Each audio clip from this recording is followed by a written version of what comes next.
ঢাকা বিশ্ববিদ্যালয়ের শিক্ষার্থী শাহরিয়ার আলম সাম্য হত্যাকাণ্ডের রহস্য উদ্ঘাটন হওয়া শুরু হয়েছে। এই হত্যাকাণ্ডের মধ্য দিয়ে ঢাকা বিশ্ববিদ্যালয়ের আইন শৃঙ্খলা পরিস্থিতি ভিন্ন দিকে মোড় নেয়। যদিও এখন পর্যন্ত কোনো অনাকাঙ্ক্ষিত ঘটনা ঘটেনি। ঘটনার সময় তৃতীয় পক্ষ জড়িত কিনা তা তদন্ত করছে পুলিশ। থানা পুলিশ বাদেও ডিবি, র্যাব ও পিবিআই আলাদাভাবে তদন্ত শুরু করেছে। পুলিশ বলছে, সাম্যের খুনের পেছনে বিশ্ববিদ্যালয় তথা রাষ্ট্রকে অস্থিতিশীল করার চক্রান্ত থাকতে পারে। নিহত সাম্যের বন্ধু প্রত্যক্ষদর্শী আশরাফুল আলম রাফি ও মোহাম্মদ আবদুল্লাহ আল বায়োজিৎ এ ঘটনার সঙ্গে আরও কারা জড়িত তাদের আইনের আওতায় আনার চেষ্টা চালাচ্ছে পুলিশ।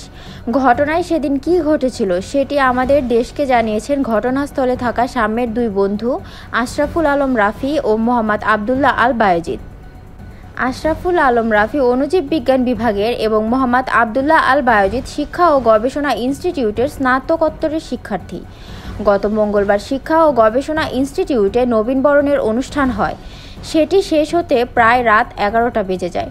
পরে সাম্যর বন্ধু রাফি ও বায়োজিৎকে নিয়ে রাতের খাবার খেতে সোহরাওয়ার্দী উদ্যানে টিএসসি সংলগ্ন গেটের ভেতরে দোকানগুলোতে যায়। বেশি রাত হয়ে যাওয়ায় টিএসসি সংলগ্ন গেটটি বন্ধ ছিল। এ কারণে কালী মন্দিরের গেট দিয়ে তাদের যেতে হয়েছিল।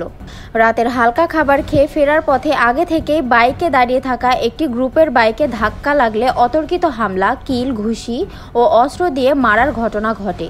সাম্যকে ছুরি বা অস্ত্র দিয়ে হঠাৎ করে পায়ে কোপ দেওয়া হয়। ঘটনাটি মুহূর্তের মধ্যে ঘটে যাওয়ায় নিজেরা হতবিহ্বল হয়ে পড়েন বলে জানান রাফি ও বায়োজিৎ। উদ্যানে রাতের খাবার খেয়ে যাওয়ার বিষয়ে রাফি বলেন, আমরা দুপুর থেকে খাবার খাইনি। শিক্ষা ও গবেষণা ইনস্টিটিউটের নবীনবরণ অনুষ্ঠান শেষ হতে অনেক রাত হয়ে যায়। ক্যাম্পাসে তেমন খাবারের দোকান না থাকায় আমরা সোহরাওয়ার্দী উদ্যানের ভেতরে কাবাব বা হালকা কিছু খেতে গিয়েছিলাম। আমরা 3 জন ছিলাম।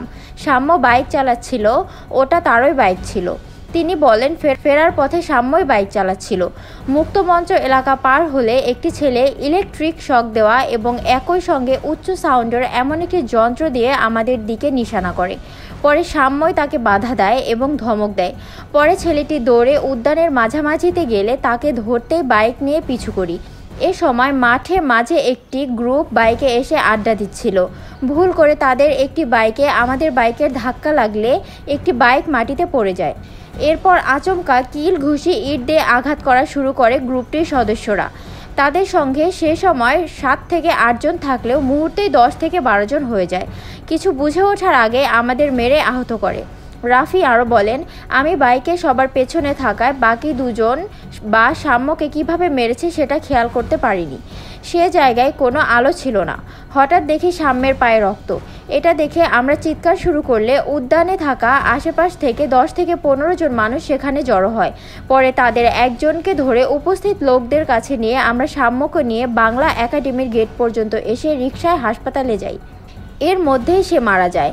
আমরা এটা মেনে নিতে পারছি না। উদ্যানে যে গ্রুপটির কাছে মারধরের শিকার হন সাম্যরা, সেই গ্রুপটি নেশা করতে সেখানে উপস্থিত ছিল বলেন জানান বায়োজিৎ। তিনি বলেন, আমি বাইকের মাঝে বসা ছিলাম।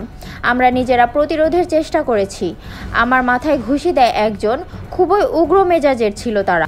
হঠাৎ করে সাম্যের পায়ের দিকে তাকিয়ে দেখি ব্যাপক রক্তপাত হচ্ছে।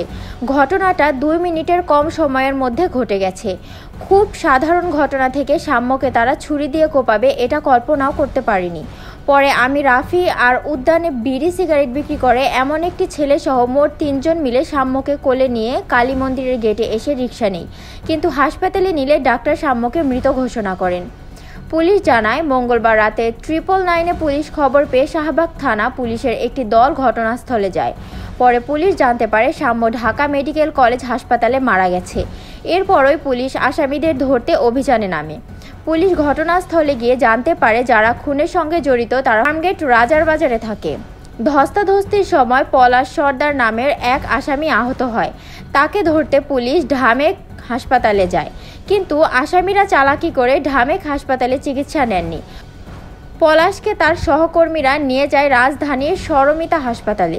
পুলিশ প্রথাগত সোর্স কাজে লাগিয়ে জানতে পারে সরমিতা হাসপাতালে একজন পায়ে ড্রেসিং করাচ্ছেন। এ সময় সেখানে গিয়ে পুলিশ পলাশ ও তার বন্ধু সম্রাটকে হাতে নাতে ধরে ফেলে। পরে তার অপর বন্ধু তামিমকে ফার্মগেটের একটি মেস থেকে গ্রেফতার করা হয়। সূত্র জানায়, 3 জন পুলিশি জিজ্ঞাসাবাদে জানিয়েছেন তাদের গ্রামের বাড়ি মাদারীপুরের কালকিনি এলাকায়। গত 2 দিন আগে তারা 3 জন ঢাকায় এসেছিলেন। তারা তেজগাঁওয়ের সেজান পয়েন্টে ভ্রাম্যমাণ হকার। রাতের বেলায় সোহরাওয়ার্দী উদ্যানে ঘুরতে ও নেশা করতে যেতেন। শাহবাগ থানা সূত্রে জানা গেছে, ওই ঘটনার সঙ্গে তৃতীয় পক্ষ জড়িত কিনা তা তারা তদন্ত করে দেখছেন। আসামিদের রিমান্ডে এনে জিজ্ঞাসাবাদ করা হবে। খুনের বিষয়টি ঠুনকো ঘটনাকে কেন্দ্র করে না পরিকল্পিতভাবে করা হয়েছে তা তদন্ত করা হবে। সূত্র জানায়, ঘটনার পর থেকে রমনা কালী মন্দিরের আশেপাশের ও মূল গেটের পাশ থেকে 9টি ক্লোজ সার্কিট ক্যামেরার সিসি ক্যামেরা ফুটেজ সংগ্রহ করা হয়েছে। সেগুলো পরীক্ষা নিরীক্ষা করা হচ্ছে। সাম্যের একাধিক বন্ধুকে জিজ্ঞাসাবাদ করেছেন পুলিশ। তাদের তথ্যের ভিত্তিতে তদন্ত চালানো হচ্ছে। এদিকে গতকাল সকালে সোহরাওয়ার্দী উদ্যানে সরজমিনে দেখা গেছে, উদ্যানকে কেন্দ্র করে 12টি লালনের আখড়া রয়েছে। সন্ধ্যা হলে সেখানে মাদকের জমজমাট আড্ডা বসে। পুলিশের নাকের ডগায় এসব চললেও কোনো ব্যবস্থা নেওয়া হচ্ছে না। এছাড়া উদ্যানে দেদার মাদক বিক্রি হয় বলেও জানা গেছে। উদ্যানে আড্ডা দেওয়া সোহেল নামে এক যুবক জানান, সময় পেলে আমরা ঘুরতে আসি। এই উদ্যানের পরিবেশ আগের মতো নেই। সন্ধ্যা হলে মাদকের আড্ডা বসে। ঢাকা বিশ্ববিদ্যালয় সমাজ কল্যাণ ও গবেষণা ইনস্টিটিউটের শিক্ষার্থী আসাদ জানান, উদ্যানে নিরাপত্তা সংকট রয়েছে। আগে সন্ধ্যার পর থেকে পুলিশি টহল ছিল, আনসার সদস্যরাও সক্রিয় ছিল, কিন্তু 5 আগস্টের পর থেকে ঢিলেঢালা ভাব দেখা গেছে। রাজধানীর সোহরাওয়ার্দী উদ্যানে উচ্ছেদ অভিযান পরিচালনা করা হয়। এ সময় বুলডোজার দিয়ে গুঁড়িয়ে দেওয়া হয় সব অবৈধ স্থাপনা। গতকাল বেলা 11:30টায় এ অভিযান চালায় রাজধানীর উন্নয়ন কর্তৃপক্ষ রাজুকের একজন নির্বাহী ম্যাজিস্ট্রেটের নেতৃত্বে এবং Dhaka metropolitan police DMP Shahbag থানার সহযোগিতায় উচ্ছেদ অভিযান চালানো হয়।